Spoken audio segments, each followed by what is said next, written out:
So the topic for this post is the cooling out process of community colleges.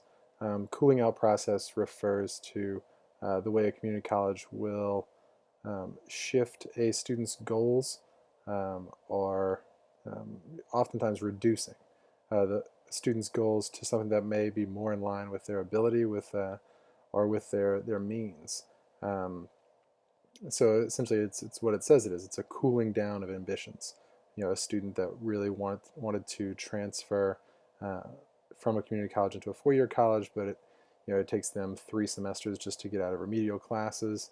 Uh, may not be suited to be able to attain that goal, particularly without accruing huge sums of debt. And so it may be more beneficial for that student to be cooled, for lack of a better term, um, into maybe a vocational track instead of a transfer track. Um, yeah, and I agree with the cooling out process. First of all, the cooling out process takes place all over education and in other parts of society. For a long time, organic chemistry was seen as a weeding out class for those students who wanted to become doctors or go into the medical field. And if they didn't do really well in organic chemistry, a lot of them did not continue to go through. And there really hasn't been a huge upheaval about that. All the talk about the first year of law school, being really, really difficult as a way to figure out who um, can make it through all 3 years. Same thing with the first semester of medical school is oftentimes considered much more difficult because uh, there is a bit of a weeding out, a cooling down of ability, and and it seems to work. And so it takes place in other parts of society. Even kind of if you want to go away from education, if you, let's say, your son, wants to grow up and play in the NBA, but doesn't get a college scholarship to play basketball.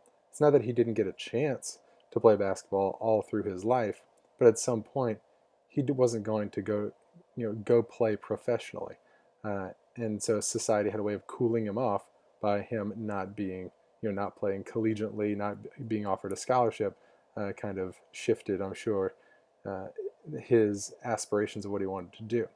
Um, so yes, I'm for the cooling out process as long as it's done for the student.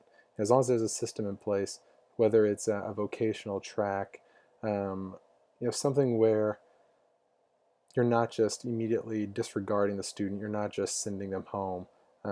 That's really the only part, and those one of the things that whenever Clark revisited um, the cooling out process in the 80s, after kind of originally looking at it in the 60s, coming back and re-looking at it and saying, okay, well, what can be done differently, or what are some alternatives? There was pre-testing, which could, the big problem with pre-testing. Are you really open access if you're at that point? If you have to get tested just to get in. And one of the things that he was definitely against was the outright denial, the outright dismissal of, you didn't make this grade, you're gone from the college. That's not beneficial to anyone. That's not beneficial to college. Certainly not beneficial to the student.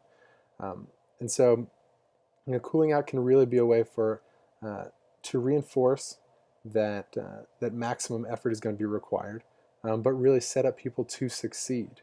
In one of the readings, it also talked about the larger amount of lower income students and lower ability students at community colleges.